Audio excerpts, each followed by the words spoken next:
children's stories, the adult version. And that's one that we don't, good. That's one that we don't say a ton about, to our kids. But I thought the way that they put it in this little book was really cool. And so we're gonna read that. But I think after that, I'm gonna go ahead. I'm gonna stay teaching for just a little while longer. Again, we'll find out why here after a while. But I believe next week I'm gonna go ahead and start just a small series on 1st and 2nd Thessalonians. When's the last time you studied Thessalonians? Anybody? Been a while? It's a good study. And there's lots of great information. There's some encouraging words, but there's things that even though our congregation, we've been in existence for 100 years, and Paul's talking to a younger church, there's still things in there that we need to be reminded of, and things in there that's really, really important to us today. It doesn't matter how long you've been in existence, those words are still applicable. So that's where we're going to go after today. So again, we're just going to wrap this up, and I can almost guarantee you most of this is a review, but every time I really start reading about Jesus' death, every time, and then look in deeper even than some of the medical things about the way he died, it just always brings tears to my eyes. And I'm sure that it does you too. But every time it reminds me the power that's in that, in what Jesus did for us. And so I thought it was really interesting in this little book that I've been reading you stories out of for a while. This part of it is titled Sadness. And I thought, that is a good way to talk to your kids about this. This isn't something that's good. It isn't something that's happy. This is sad. And they took it from John 18 and 19. So as we talk about the adult, I can't even talk this morning, the adult portion of our study this morning, we're going to pretty much focus on John 18 and 19 as well. So this is what this little book says. It was night. Jesus took his friends to a garden. There Jesus prayed, and there Judas carried out his bad idea. He led soldiers to the garden. He showed them where Jesus was. Jesus knew he would, and it was all right. Jesus went with them.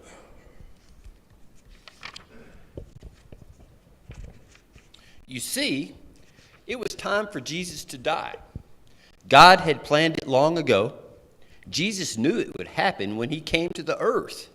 He came to take the punishment for all the wrong things anybody had ever done or ever would do. And now it was time. The soldiers took him to the leaders. The leaders did not believe he was God's son. They said, he must die because he calls himself the Son of God. So they killed him on a cross. It was a sad day for Jesus' friends, but they did not know that God had planned a wonderful surprise for them, and they would not be sad for long. What a great way to express that, right? But there's so much more. There's so much more. But I just thought that was a fabulous way to introduce your kids to something that's so important and is life-changing for us, but it's still, there was respect to it and a message where they could understand it even early. And I thought that was really brilliant. But for us, we have to look deeper in order to really, really appreciate all the things that Jesus did for us and how tough it was. It was so hard. So if you will, just go ahead and turn in your Bible to John chapter 18. Some of it I'm going to paraphrase. Some of it we're going to get in pretty deep. So we'll try to get through 18 and 19 is the goal. So of course, just like the little Bible says, the first part of this is when Jesus is arrested. Of course, we find him here praying and left his disciples, and they were in the olive grove, and he was praying himself. And we know that Judas was going to betray him, and Judas knew the place well. They'd been there before. Judas shows up. And, I love the way you read every single account. You read Luke, and it's very technical, and, because he was a doctor and that's the way he thought. When you read John, it's all from the heart, and John loved him so much, and Jesus loved him so much. So when you read this account, it really is, some of the things they match up, but as far as time goes, he jumps around a little bit differently because he's writing what he feels, as well as what has to be written. He's writing from the heart. And so it comes out a little bit differently than the other accounts. And so he goes in and, he starts off saying that Judas knew where this place was and gives the account. Jesus, knowing all that was going to happen, this is verse 4 to him, went out and asked them, "Who is it that you want?" "Jesus of Nazareth," they replied. "I am he." Jesus didn't try to hide. He knew. He had been praying about it. He already knew what was coming. When Jesus said, "I am he," they drew back and fell to the ground. Again, he asked them, "Who is it that you want?" And they said, "Jesus of Nazareth." "I told you I'm he." Jesus answered, "If you are looking for me, then let these men go." This happened so that the words he had spoken would be fulfilled. "I have not lost one of those you gave me."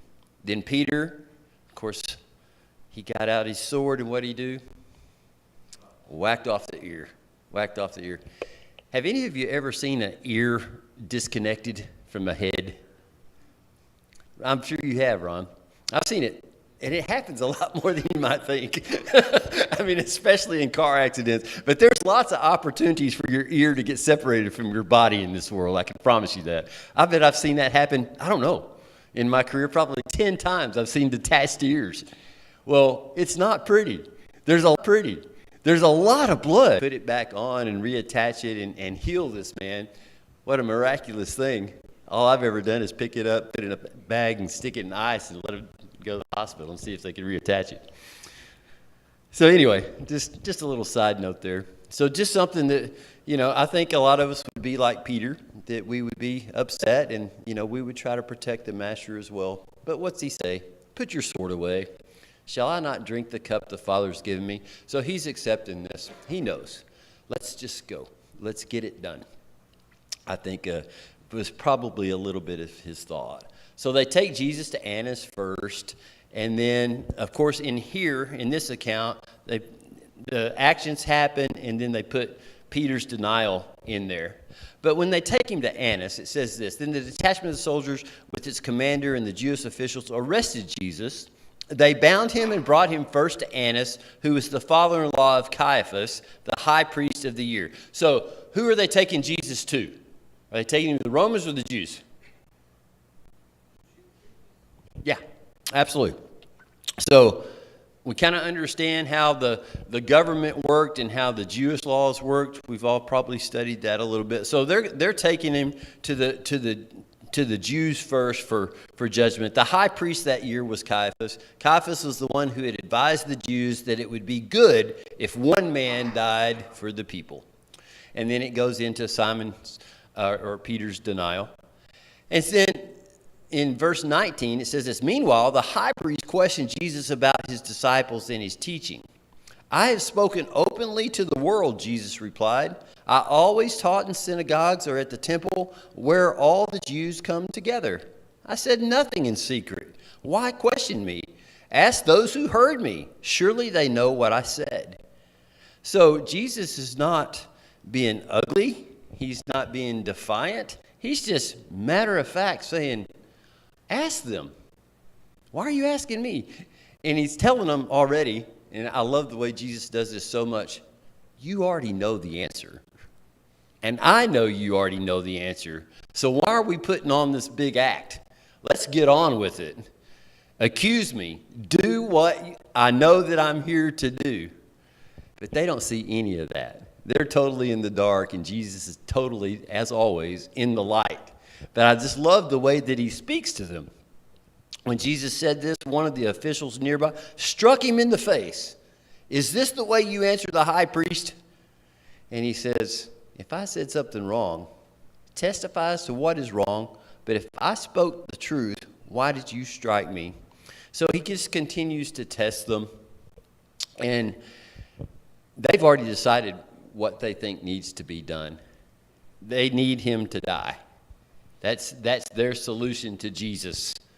He needs to die. And so they've been trying to get to this point for a very long time, accusing him of things, and they just didn't have an answer. So finally, they just had to say, okay, he's a blasphemer.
Witnessed it.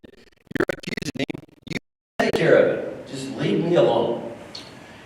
They say, but we have no right to execute anyone, the Jews objected. This happened so that the words Jesus had spoken, indicating the kind of death he was going to die, would be fulfilled.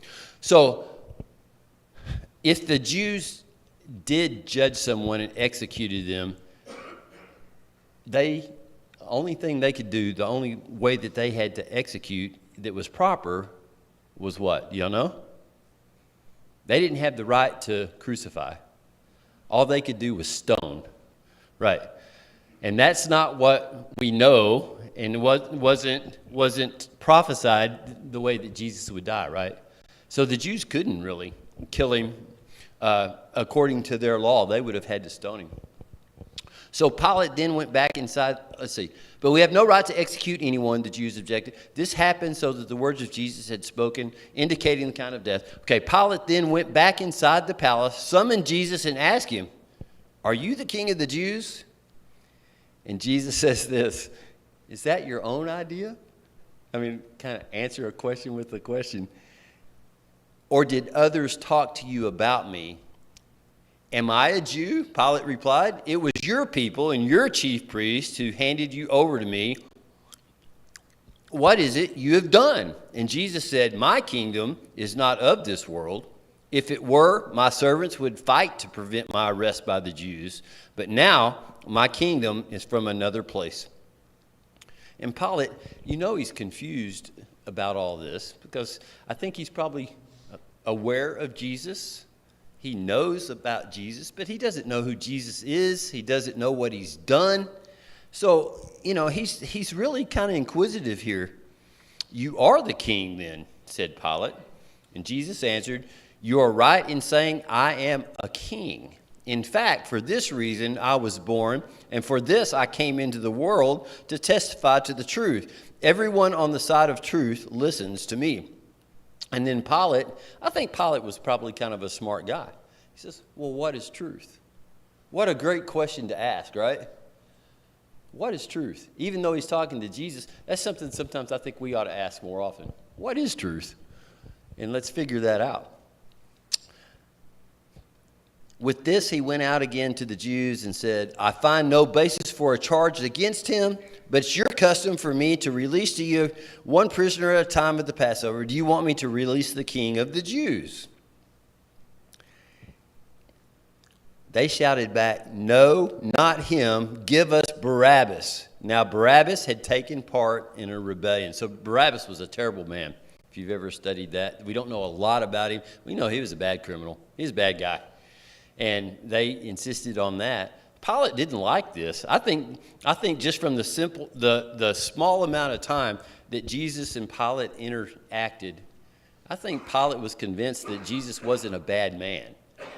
I don't think he was convinced that he was the Son of God, but I think he was convinced he wasn't a bad man. Go ahead, Ron. Remember, too, that Pilate had already been warned by his wife. That had nothing to do with it. That's right. That's right. Right. So he was already a little bit fearful, and his wife, she knew of Jesus, and I think she had heard of the miracles and had warned him, don't do this. Don't do this. Yes, that was obviously in another account. So he really didn't want anything to do with this. So then I think Pilate thought, I don't know about doing a favor, but maybe this would suffice. Maybe this would save his life. Then Pilate took Jesus and had him flogged. The soldiers twisted together a crown of thorns and put it on his head. They clothed him in a purple robe and went to him again and again, saying, "Hail, King of the Jews!" And they were just mocking him, and they struck him in the face. So it just simply says, and all the apostles, when they wrote, I think they were so kind, but I question, why didn't they talk more about how gruesome it was and how humiliating this account was? Why didn't they let us know, other than he was flogged, he was crucified? That's all they really say about those two things. But it was so much more. And I think one thing was, when they were writing and they had witnessed it, I think they had such a hard time because it was so ugly, because it was so demeaning. It was so, I don't know, humiliating, I think is the best word for Jesus, that they just couldn't bear to write it down. Now, I don't know if I'm right about that, but I really think that that's a big possibility of why we don't have more in-depth about how this actually was. Yes, Casey? I was reading Psalm 22 this morning, and it talks about a pack of villains encircled me, they pierced my hands and my feet. And this is 1,000 years before Christ's crucifixion or death and crucifixion, before crucifixion even was invented. Yes. It says, all my bones were on display. Right. Sparing blood by my garments. All my bones were on display. Yeah. So that will take. Go ahead, Jim. Before.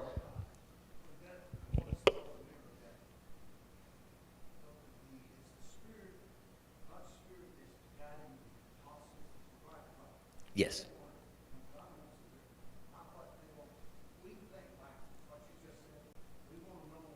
Right. Right. Jim says that they didn't write because the Spirit was guiding them, and they didn't write about those things because these are the things that God wants us to know. The things that are important. And he does that a lot, things. But I think it's okay for us to understand exactly the torture and the pain that he went through. So I started looking up, and I've done this before, and there's so much out there. But one of the things that I wanted to share this morning, I have to find it here, is kind of a medical account of what happens. Flogging is awful. It's awful.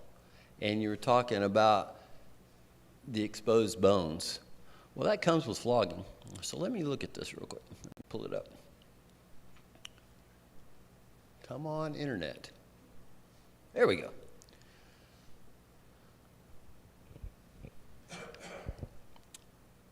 So this is not the exact account from John when it just says the flogging, but kind of this account is more from Mark. But it says this: the Romans first stripped the victim and tied his hands to a post above his head. And this is talking about the flogging. The whip, which was called the flagellum, was made of several pieces of leather with pieces of bone and lead embedded near the ends. Have you guys ever seen pictures of that? There's a lot of different depictions of what those look like. And so, I think about flogging or whipping. A lot of times I think about the big whip, and it's going back, and it's really, really long, and somebody's just lashing and lashing. Well, that's not what this was. This was like a soldier held it in his hand. It had a handle on it, and the leather strips were only about this long. But in the ends of them, they had pieces of bone and little balls of lead. And so it's not like they were way away. They were right on top of Jesus' back when they were flogging him. I mean, just this picture, I can't imagine being that brutal. I mean, even, I know soldiers have to abide and do what a soldier's taught to do, but man, I can't imagine in this case. So the flagellum was made, like I said, was made of bone and lead embedded near the ends. 2 men, one on each side of the victim, usually did the flogging. Now, Jews mercifully limited flogging to a maximum of 49 stripes. The Romans had no such mercy. They could go as long as they wanted to go. So the heavy whip is brought down with full force again and again across Jesus' shoulders, back, and legs. At first, the heavy thongs cut through the skin only.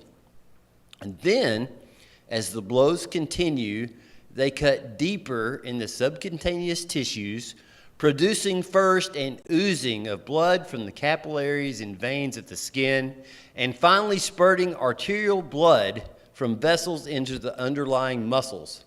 Finally, the skin of the back is hanging in long ribbons, and the entire area is unrecognizable mass of torn, bleeding tissue. Let that sink in for a minute. It's terrible. Most men, I say most, it says most in the manuscript I've been reading. It says most men died from just the flogging. But Jesus stayed alive. Now think about this. I think sometimes we really talk about this flippantly. Jesus was a man, and he had the same exact feelings that you and I have. He felt pain. God didn't save him from feeling the pain. This was awful. I can't imagine that kind of pain being inflicted. I can't imagine a man enduring that kind of pain for me. I can't imagine it.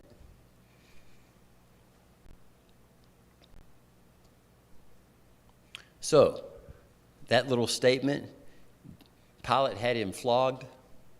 It's not just something to be taken lightly. It has some deep, deep meaning. And then, not only did they flog him, they twisted together a crown of thorns and put it on his head. So it was probably little thorns. Have you guys ever, when you're out hiking, there's little thorns sometimes when you're hiking along the trail, and they snag your pants, and they just stay there. And then you go to get them out, ow, and it really hurts. I don't think it was like a huge rose bush because they couldn't have formed that. But can you imagine a piece of those thorns, and you take it and you put it together and you twist it and then you slam it down on somebody's head? This is on top of the flogging. I can't imagine what that was like, and the blood that just comes down. I hate it when I get those little thorns in my pants. I'm a wimp. Get those out. I don't like it. It hurts. And he had a whole crown made that way. And then they dressed him in purple, which was, what was the significance of the purple? Yeah, it meant royalty, right? They're just continuing to mock him. But then, you think about this.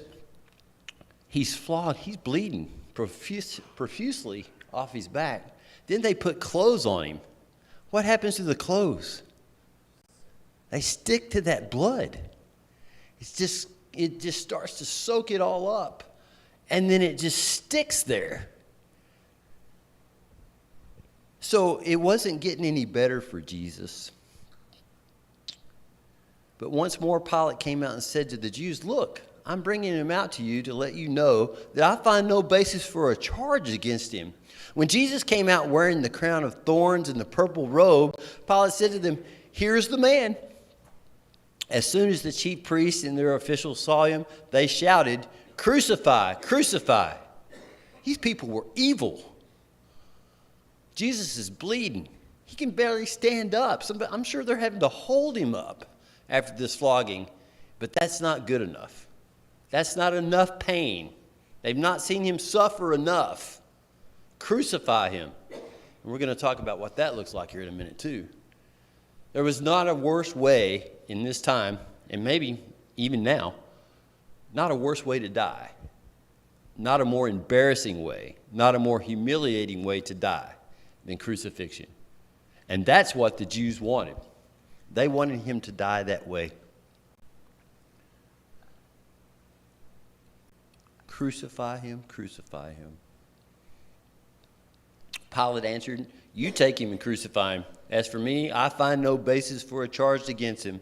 The Jews insisted, "We have a law, and according to that law, he must die, because he claimed to be the Son of God." When Pilate heard this, he was even more afraid, and he went back inside the palace. "Where do you come from?" he asked Jesus, but Jesus gave him no answer. I think he was probably in awe that Jesus was even alive and able to give him an answer. "Where do you come from? Do you refuse to speak to me? Don't you realize I have power either to free you or to crucify you?" Pilate wants to let him go, but Jesus knows what he has to do. "You would have no power over me if it were not given to you from above. Therefore, the one who handed me over to you is guilty of a greater sin." Who's he talking about? Talking about Judas? I think he is, but I think he's going in order too.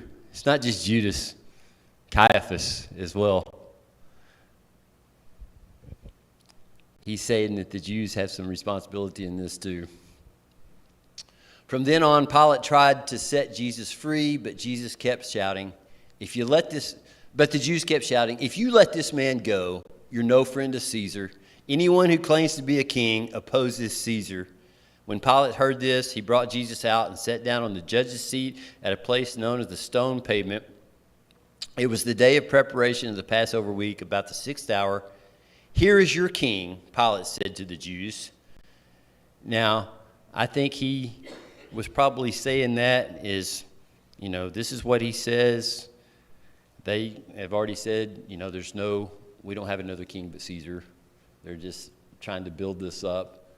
John, though, I think when John wrote this and he said, "Here is your king," he meant, here is your king. He wanted us to know. I think that was John's meaning behind this, because he loved Jesus so much. It was kind of a mocking, kind of like, here he is from Pilate. But from John's perspective, he wanted us to know, this is your king. And I think that's why he wrote it that way. Then it goes on down. We've got just a few more minutes. Starting in, it's 16. It says, "Finally, Pilate handed him over to them to be crucified. So the soldiers took charge of Jesus. Carrying his own cross, he went out to the place of the skull. Here they crucified him, and with him 2 others, one on each side and Jesus in the middle." So, again, just a simple term, here they crucified him. But boy, it was so much more than that.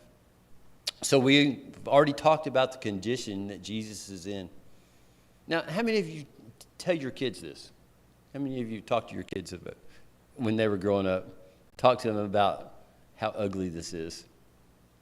Yeah, maybe when they're a little older, But at this age. They don't need to know this, do they? But it's important for us as adults to realize the pain and agony he went through.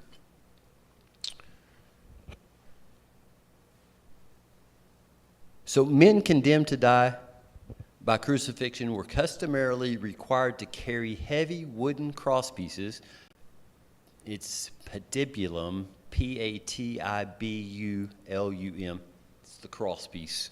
Now, we know that in Rome there were two kinds of crosses, that they used an actual X to crucify men, but they also used the T.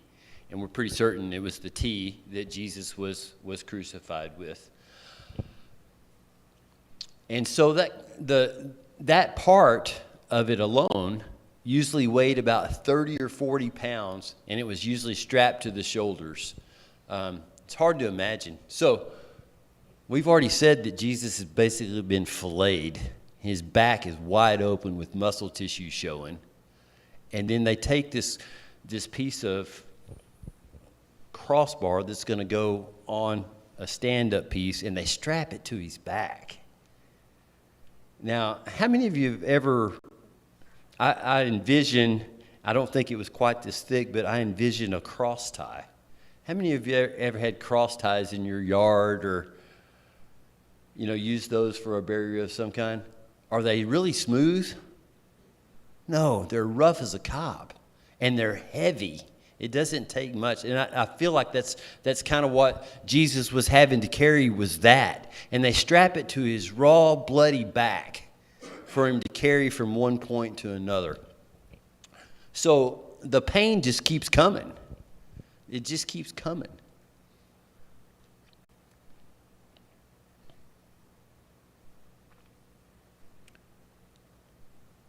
So it goes on, and it says, they continued to say, crucify him. Simon's ordered to place the crosspiece on the ground, and Jesus is quickly thrown backwards with his shoulders against the wood. The legionnaire feels for the depression of the front of the wrist. So we already know that it's been prophesied that none of Jesus' bones would have been broken, right? The lamb's bones are not broken. So what they did is, so there's a couple of different accounts, but probably in the most likely way that it was done is you can feel yourselves. You've got these bones that come in here. There's a space in between them. And so the soldiers knew how to feel for that. And right here in the wrist, now can you imagine? Have you ever just cut your wrist? I mean, just a paper cut, on your finger or your wrist. Can you imagine what it felt like to have a nail driven through there? And so once it was driven through there, of course, blood, and it also damaged nerves. So keep that in mind, is that when they did that, it damaged nerves. Now, somebody said, well, it was his hands. Well, most of the time it's the wrist, but I did read some medical accounts that say that you can do the same thing in your hand, and that it could actually support several hundred pounds for a little while. It would eventually rip completely out, but you could do the same thing in the hands. Most likely, though, I mean, it says his hands and his feet, but most likely the way it was done in Rome was through the wrist. Yes? And it wasn't a 16-pin nail either. No, sir. No, sir. It was more like, I don't know if it was quite as big as a railroad spike, but I think between the two, So, yes, it was a huge nail. Huge nail. So that happened, and then they put him on there. His hands are out. So the next thing they do is they cross their legs over like this, and then they nail the feet to the cross. So I can't imagine I've tried to imagine this, what this feels like. But again, the nerve endings are damaged. And so he's constantly getting shock waves going to his brain, almost like electricity through his body. But then he's having to figure out how to breathe. You can't breathe in that position. And so a lot of the times, and we don't know for sure that Jesus had this, but a lot of times, even though they nailed to the cross, there would be some kind of a little platform right underneath their feet, strategically placed so that they could actually, when they inhaled, they could lift themselves, press, and lift up and get a breath. But they could only get it for so long, then they'd fall. So every time they fell, the nails in their hands ripped, and those impulses, those electrical impulses of pain were scrutinizing. Up, down, up, down, for hours. And it was meant to be a slow death. It was meant to torture. It was meant to humiliate. And so this procedure is going on just to do nothing more than take a breath. And it gets to the point that you can't do that. You can't take a breath anymore. So this says hours of limitless pain, cycles of twisting, joint-rending cramps. And think about the cramps part of it. Intermittent partial asphyxiation, searing pain as tissue is torn from his lacerated back as he moves up and down against the rough timber. Then another agony begins, a deep, crushing pain in the chest as the pericardium, which is the sac of the heart, slowly fills with serum and begins to compress the heart. It's now almost over. The loss of tissue fluids reached a critical level. The compressed heart is struggling to pump heavy, thick, sluggish blood into the tissues. The tortured lungs are making a frantic effort to gasp in small gulps of air. The body of Jesus is now in extremeness. It's in pain, and he can feel the chill of death creeping through his tissues, and then he can finally die. Nothing like it. I can't imagine. So that's how we're going to end. I know we don't tell those kids all of these things, but it's important as adults, the adult part of it, that we realize the agony that was suffered for us. So I'm just going to ask you this morning that when we partake of the Lord's Supper today, I'm sure somebody will deliver us a good message. But go ahead and think about that as well. Think about that when you're eating the bread and drinking the fruit of the vine. What really happened? All right. We'll see y'all in 30 minutes or 15 minutes.